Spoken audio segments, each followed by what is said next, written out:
실로암 못에서 고침받은 사람은 아마도 남자였을 것 같은데 우리 실로암 찬양대회는 남자 성도가 하나도 없어요, 그죠?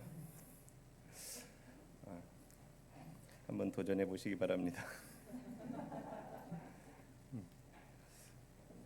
우리가 하나님의 말씀을 이렇게 읽다 보면은 하나님의 말씀이 우리에게 또 긍정적인 면에서의 교훈을 주시기도 하고 또 부정적인 면을 드러내셔서 반면 교사처럼 그렇게 또 교훈하시기도 합니다. 우리가 특히나 사사기의 말씀을 읽다 보면 사사기는 거의 대부분이 좀 부정적인 요소가 많다고 이렇게 생각이 되어지는데 그것은 사사기가 점점 이렇게 뒷장으로 갈수록 점점 타락해가는, 오히려 하나님을 적극적으로 떠나가고 다 자기 소견에 오른 대로 행하는데 그 모습들이 너무나도 참 인간적이어서 그래서 사사기는 굉장히 좀 부정적인 그런 느낌이 많이 들죠. 근데 사사기는 실은 계속해서 왕에 대한 이야기를 하고 있잖아요. 그래서 결국은 사사기는 이스라엘의 왕이 등장할 수밖에 없게 되는 그러한 모습을 또한 우리들에게 보여주려고 하는 그러한 면도 있습니다. 그리고 하나님께서 그러면은 사람들이 생각하는 그러한 왕이 있고 또 하나님이 생각하시는 왕이 있는데, 근데 어떤 왕이 세워져야 할 것인가? 하나님이 아니라고 한다면 어떤 왕이 세워져야 과연 그 백성들 가운데에서 평안함이 참 깃들 수 있겠는가 하는 것들을 우리에게 보여주시려고 하는 그러한 모습들이 사사기 안에도 담겨져 있습니다. 그래서 우리가 사사기를 읽어보다 보면은 점점 이제 초점이 어디로 가냐면은 약간 왕이라고 하는 그런 곳에 계속해서 초점이 몰려가게 돼 있어요.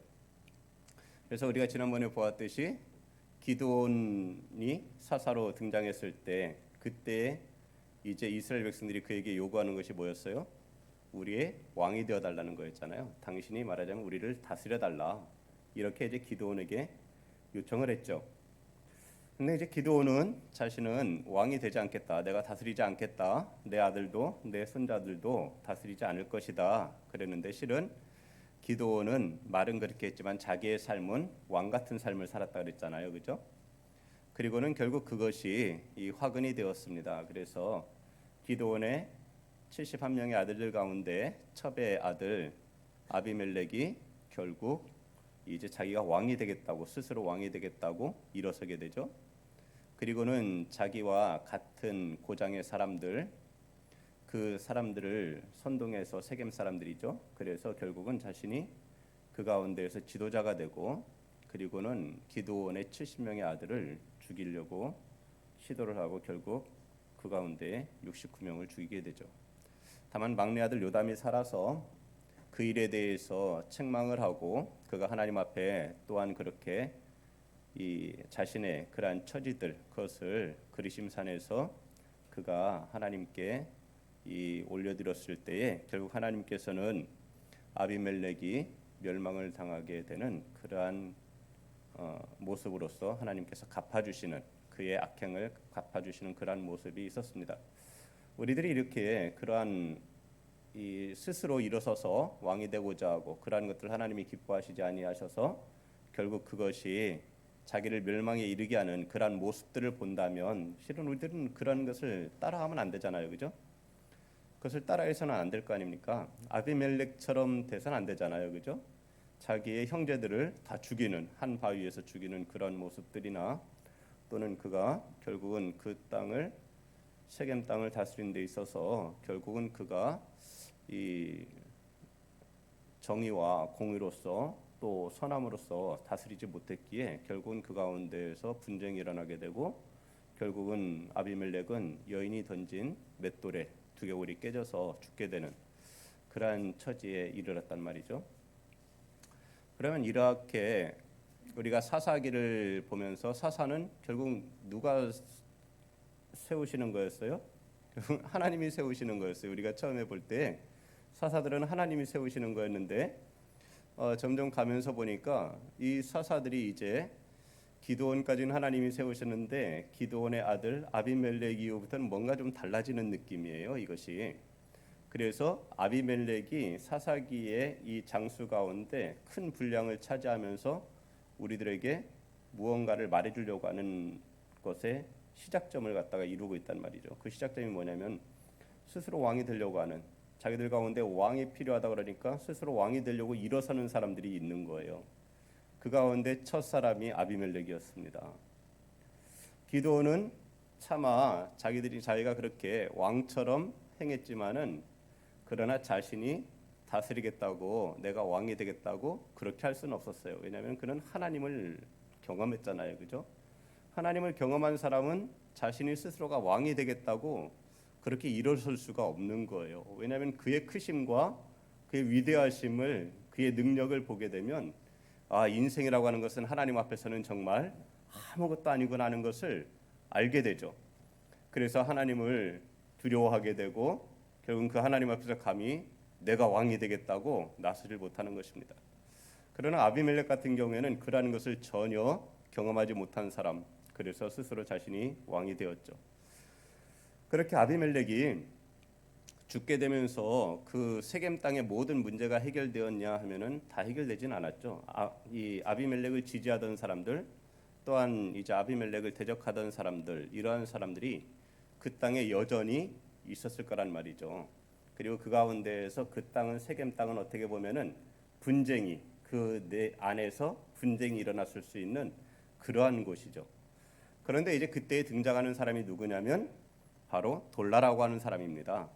이 돌라는 이사갈 지파의 사람이었어요. 그런데 이사갈 지파가 어디에 있냐면 이스라엘의 땅 분배를 보게 되면 이 세겜이 있는 에브라임이 있고, 그리고 그 위에는 어느 지파의 땅이냐면 므낫세 지파의 땅이에요. 그리고 므낫세 지파의 땅을 넘어가서 갈릴리 쪽으로 이사갈 지파의 땅이 있는 거거든요. 그러니까 실은 이사갈 지파의 땅과 이 세겜 땅과 그 사이에는 므낫세 지파의 땅이 있는 거죠. 그런데 돌라가 그 이사갈 지파의 사람인데 어디 와서 거주하게 되냐면은 바로 이 에브라임 땅에 세겜에 와서 거주하게 되는 것입니다. 특별히 여기에서는 에브라임 산지의 3일이라고 이렇게 기록되어져 있죠. 그렇게 이사갈 사람 도도의 손자 부하의 아들 돌라가 이제 아비멜렉이 죽은 후에 그가 일어나서 이스라엘을 구원했다, 이렇게 말하고 있는 거예요. 그런데 이제 우리가 지금까지 사사기를 보게 되면 사사기에는 패턴이 있잖아요, 그죠? 사사기의 패턴이 뭐예요? 사사기의 패턴은 이스라엘 백성들이 여호와께 악을 범했다, 그죠? 악을 행했습니다. 그러면 하나님께서는 그들이 악을 행했을 때, 그들이 하나님 앞에 범죄했을 때 어떻게 했냐면 원수들의 손에 붙여서 그들로 고난을 당하게 하셨어요. 그러면 이 백성들이 이제 하나님 앞에 부르짖게 되죠. 그 고난으로 말미암아서. 그러면 하나님께서 그들의 부르짖음을 들으시고 사사를 세워서 그들을 구원하시는 거였습니다. 그러니까 이 사사기의 패턴 안에는 누구의 역사가 그 안에 있냐면, 누구의 섭리가 깃들어 있냐면 하나님의 섭리가 언제나 그 안에 깃들어 있었어요. 그런데 오늘 읽은 말씀에 보면은 그러한 하나님의 어떠함이 아무것도 기록이 안 되어져 있습니다. 이 두 사람이 등장을 했잖아요. 하나는 돌라, 하나는 야일. 그런데 그 이 5절까지의 두 명의 사사가 등장하는 데 있어서 하나님이 등장하질 않아요.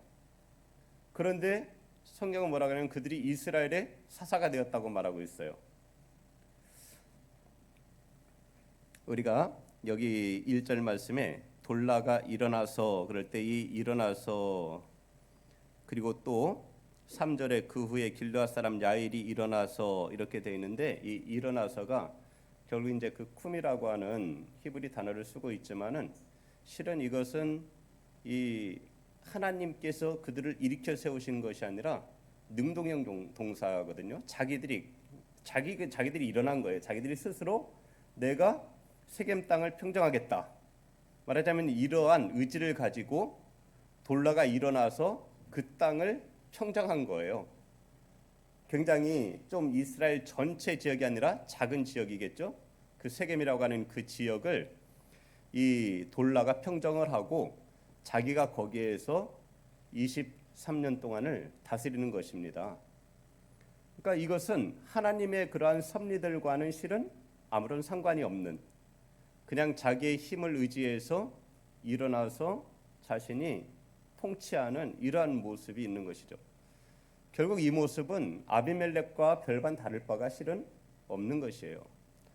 그리고 이 돌라의 사건과 그리고 그 다음에 나오는 야일의 사건은 실은 그 다음에 등장하는 사사 입다를 보여주기 위해서 연결하는 하나의 그러한 그 뭐라 그럴까요? 그 연결하는 그러한 부분이라고 말할 수가 있는 거예요. 서원 부분이라고 할까요? 입다의 사사 입다에 대한 이야기의 서원 부분이라고 할까 하는 그런 정도가 되는 거예요. 그래서 돌라와 야일의 이 이야기를 보게 되면은 그 뒤에 이제 입다의 이 사건이 잘 이해가 되는 것이죠. 그렇게 돌라가 스스로 일어나서 이 이스라엘을 구원했다. 그리고 그가 이스라엘의 사사가 되어서 23년을 다스렸다. 이렇게 되어져 있는데 실은 이제 거기에서 우리가 잘 알듯이 기존에 우리가 사사기의 패턴을 보면 하나님께서 원수들을 갖다가 일으켜서 이스라엘을 괴롭게 하셨잖아요. 근데 여기에서는 누구로부터 이스라엘을 구원했는지가 나타나질 않잖아요. 그래서 결국은 아까 처음에 말씀드린 것처럼 그 세겜 지역에 결국은 아비멜렉의 사후에 그 안에 일어난 어쩌면은 그 동네 안에의 내전이라고 할까 분쟁이라고 할까 그러한 것을 갖다가 평정하고 그가 그것을 다스리게 되는 이러한 모습일 수 있다는 것을 우리가 생각해 볼 수가 있습니다. 그리고 그는 그렇게 23년 만에 그가 죽었습니다. 그리고 그는 3일에 장사되었죠. 실은 이 돌라라고 하는 사람은 아까도 말씀드렸듯이 이사갈 지파의 사람인데 에브라임에 와서 사는 사람이었어요. 하나님께서는 이스라엘 백성들에게 땅의 지경을 나눠주시면서 그 땅을 갖다가 굉장히 중요하게 여기셨어요. 그리고 그 땅에 거주할 것에 대해서 계속 말씀을 하셨죠. 근데 이제 그들이 이 원수들의 압제 때문에 그랬을지 어땠을지 우리가 알 수는 없지만은 자기에게 주어진 기업을 떠나서 오히려 다른 곳에 가서 살고 있는 거예요.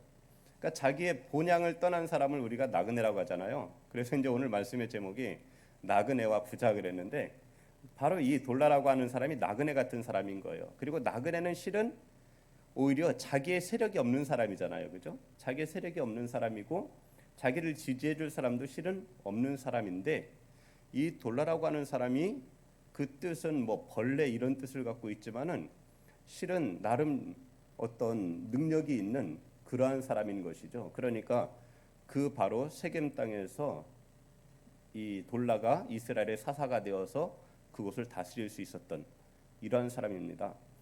그러니까 우리가 살면서 그러잖아요. 이 세상을 살아갈 때에 그래도 나에게 능력이 있어서 한 일가를 이루고 또는 아니면 이름을 내고 또는 권세를 잡고 그러면은 좋지 않겠는가 이런 생각들을 하잖아요. 그런 면에서 볼 때 어떻게 보면 이 돌라라고 하는 사람은 야 우리가 정말 좀 나도 돌라 같으면 좋겠다. 전혀 낯선 곳에 가서 오히려 그곳에서 자기의 세력을 형성할 수 있고 오히려 지도자가 될 수 있는 그 정도의 능력이면 괜찮지 않을까. 어떻게 보면 우리들은 자녀들을 그렇게 기르려고 하잖아요. 세상 가운데에서 그래도 좀 우뚝 설 수 있는 사람으로 세우려고 하고 그래서 자녀들을 좀 더 훈련시키고 좀 더 강하게 키우려고 하고 좀 더 많은 것을 소유하게 하려고 하는 그러한 모습들이 우리에게 있잖아요. 그런데 어찌 보면 돌라가 바로 그러한 모습일 수 있습니다. 그런데 돌라에게는 뭐가 없냐면 하나님이라고 하는 그 존재에 대한 의식이 없는 것을 보게 되죠. 그에 대한 기록 딱 2절 가운데에 하나님이라고 하는 것은 하나님은 전혀 등장하지 않습니다. 그러니까 우리가 세상을 살면서 자기의 힘으로 무엇을 이루는 것도 중요하지만 그것보다 더 중요한 것은 실은 하나님께 쓰임받는 사람으로 살아가는 것이 훨씬 더 중요한 것입니다. 왜냐하면 자기의 스스로 얻은 성취는 결국 이 세상을 떠나갈 때 아무것도 남지 않게 되는 것이죠. 그러나 하나님 앞에서 쓰임 받으며 하나님의 일을 감당한 그 모든 열매들은, 사역의 열매들은 하나님 앞에 그대로 남아서 하나님 앞에서 그것들이 그의 면류관이 되고 그의 영광이 될 것이기 때문에 그렇습니다. 그러니 우리가 진정 항상 잊지 말아야 되는 것은 하나님이라고 하는 그분에 대한 의식, 그리고 하나님을 바라보는 그러한 우리의 시선, 이것이 항상 있어야 되는 것이죠. 하나님 없이 얻게 되는 모든 것은 다 헛된 것입니다. 우리는 돌라를 통해서 그러한 모습을 볼 수 있고, 우리는 돌라를 통해서 그러한 교훈을 받을 수가 있는 것이죠. 그 후에 3절에 보니 길르앗 사람 야일이 일어났다고 하고 있습니다. 그래서 그가 22년 동안 이스라엘의 사사가 되었어요. 길르앗이라고 하는 지방이 어디입니까? 길르앗은 요단 동편이잖아요, 그죠? 요단 동편. 그리고 요단 동편 땅은 이스라엘의 두 지파 반이 나누어 가졌습니다. 제일 아래쪽에는 르우벤 지파가, 그리고 중간에는 갓 지파가, 그리고 북쪽은 므낫세 반 지파가 그 땅을 차지했는데, 실은 이제 그 요단 동편에 이 약복강과 저 위에 또 하나의 강이 있는데, 그 강 사이 요 지역이 결국은 이제 길르앗 땅이라고 하는 곳이에요. 근데 이 길르앗 땅은 실은 갓 지파와 므낫세 지파가 같이 이렇게 공유하고 있는, 이렇게 대각선으로 이렇게 가졌다고 할까요? 그렇게 땅을 분배해서 자기들의 지파의 땅으로 가지고 있었는데, 바로 그 지역이 길르앗이기 때문에 어떨 때 보면은 길르앗 그러면은 갓 지파에 속한 것 같기도 하고, 또 어떨 때 보면 길르앗 지방 그러면은 므낫세 지파에 속한 것처럼도 이야기를 합니다. 그래서 이 길르앗 지방이 바로 그곳인데, 오늘 말씀에 보게 되니까 길르앗 사람 야일이 일어났어요. 근데 길르앗 사람 야일이 일어나는데, 그리고 그가 22년 동안 이스라엘의 사사가 되어서 그곳을 통치하게 되는데, 실은 이 길르앗 사람, 그리고 길르앗 지방의 이 사람들의 그 힘이 실은 한 지파를 능가할 정도로 어떻게 보면은 성장해 버린 거예요. 한 족속이, 그냥 한 가문의 그러한 힘이 한 지파를 능가할 정도로 이렇게 크게 성장한 것이죠. 그래서 우리가 3절부터 5절 말씀에 보게 되면은 거기에 나오는 내용들이 무엇이냐면, 이 길르앗 사람 야일에게 아들 30명이 있었어요. 기드온에게는 몇 명이 있었어요? 70명이 있었죠. 뭐 71명, 70명 그렇게 볼 수 있는데, 그렇게 기드온에게는 미치지 못하지만 이 야일에게는 아들이 30명이 있었어요. 그러면 뭐예요? 아들이 30명이 있으면은 최소한 아내가 한 명은 아니에요. 네, 여러 명의 아내를 두고 있고, 또 보면은 이 야일은 그 30명의 아들에게 이 나귀를 주었습니다. 근데 그때 이제 나귀는 뭐예요? 이동 수단이잖아요. 오늘날로 말하면은 자동차 같은 거예요. 근데 그 시대에 자기 아들들에게 나귀 한 마리씩을 이렇게 줄 수 있다고 하는 것은, 실은 이제 오늘날에 보면은 아주 좋은 승용차 한 대씩을 자식들에게 빼준 거하고 마찬가지인 거죠. 그렇게 이제 이 야일이 자기 자식들에게 나귀를 주었습니다. 그리고 또 보니까 그는 성읍 30을 가졌어요. 성읍 30개를 가지고 있었습니다. 그러니까 당시에 성읍 30개를 가지고 있다는 것은 뭐예요? 그 지역에 엄청난 유지인 거예요. 그 힘이 30개의 마을을 가지고 있고, 성읍을 갖고 있고, 그리고 그 마을을 뭐라고 불러요? 하본 야일이라 그랬단 말이에요. 야일의 것이라는 거죠. 야일의 그러한 집, 야일의 동네, 그러한 얘기예요. 그러니까 그의 힘이, 그의 그 부가 얼마나 큰지 알 수가 있는 것이죠. 그러니까 야일이라는 사람은 길르앗 땅에서 굉장히 큰 부자였다고 볼 수가 있는 것입니다. 그런데 이 사람이 무엇을 가지고 그것을 통치해요? 결국은 그 부를 가지고 그 지역을 통치하는 것입니다. 여러분 부럽지 않아요? 네? 제네시스 30대를 갖고 있는 거예요. 그죠? 그리고는 아파트 30채가 아니라 한 성읍을 30개를 갖고 있는 거예요. 부럽죠? 야, 이 정도면 뭐 그냥 세상에 남부러울 것 없죠.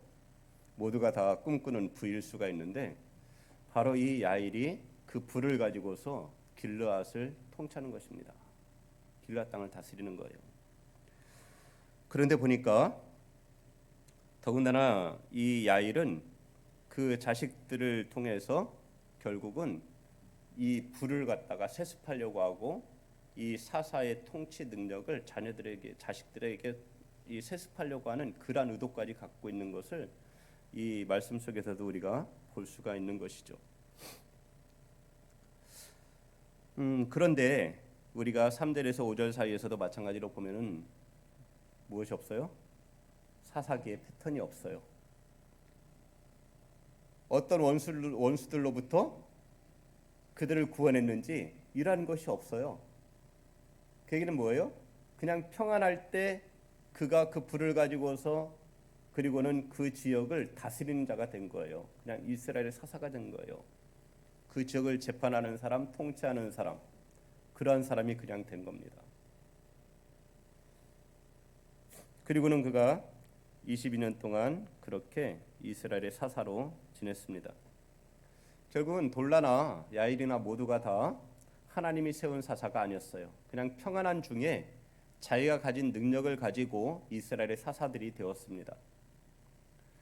그러면은 이러한 평화가 언제까지 지속될까요? 이러한 평화가. 우리는 기드온을 통해서 기드온이 살아있는 동안 40년 동안 평화가 있었던 것을 우리가 볼 수가 있어요.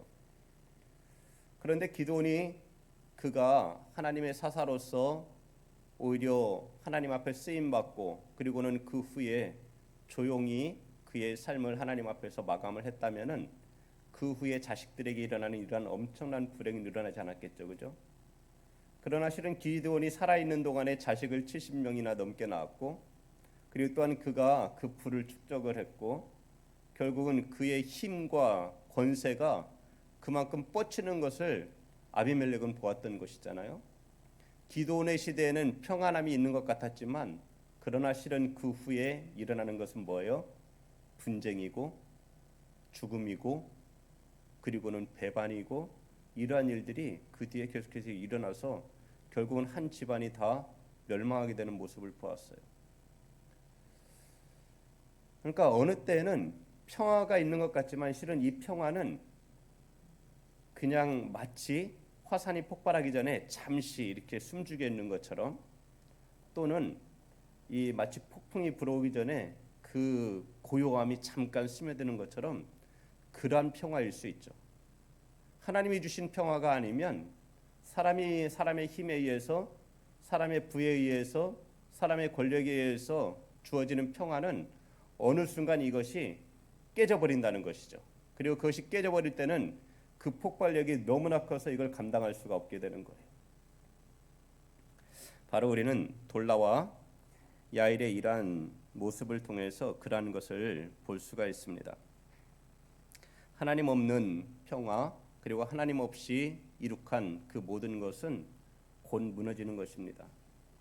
결국 우리는 길르앗 땅에서 야일에 의해서 그 자식들이 30명이 있고 30개의 성읍, 이러한 모습을 보게 되는데, 그런데 실은 그 뒤에 바로 길르앗 땅에서 엄청난 사건이 벌어지게 되는 거예요.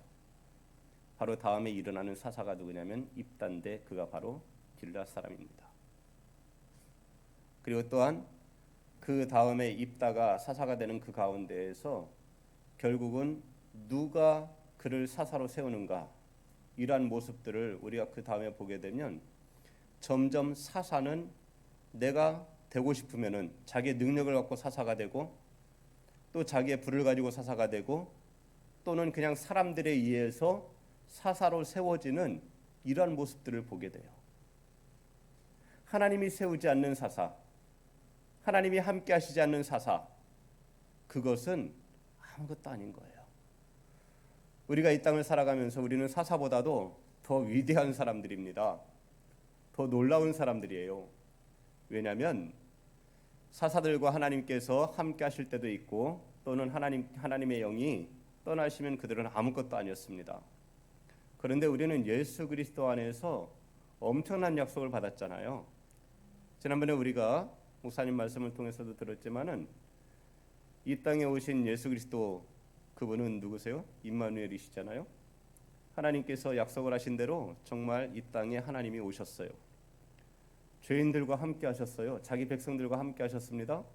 그리고 그분은 이 땅에서 사역을 마치시고 가시면서 또다시 약속을 하세요. 뭐라고 약속을 하셨죠? 내가 세상 끝날까지 너희와 항상 함께 있겠다. 그리고는 말씀하셨습니다. 너희는 아버지께서 약속하신 것을 기다리라. 몇 날이 못 되어서 너희가 받게 될 것이다. 근데 정말로 주님은 그렇게 약속하신 대로 그분이 가신 지 몇 날이 못 되어서 약속대로 성령을 부어주셨어요. 그러는 그 성령은 우리 안에, 그때의 사도들 안에, 그리고 그 후에 예수 그리스도를 주로 고백하는 모든 사람들 안에 내주하셨습니다. 그리고 함께 하셨어요. 그런데 언제까지 함께 하시냐면 늘 함께 하시는 거예요. 평생에 함께 하시는 것입니다. 그런데 오늘 우리들이 바로 예수 그리스도를 주로 고백하는 사람들이 된 거예요. 이것이 얼마나 놀라운 은혜입니까? 우리 안에 하나님의 영이 늘 함께 하시는 것입니다. 정말 놀라운 일이 아닐 수가 없어요.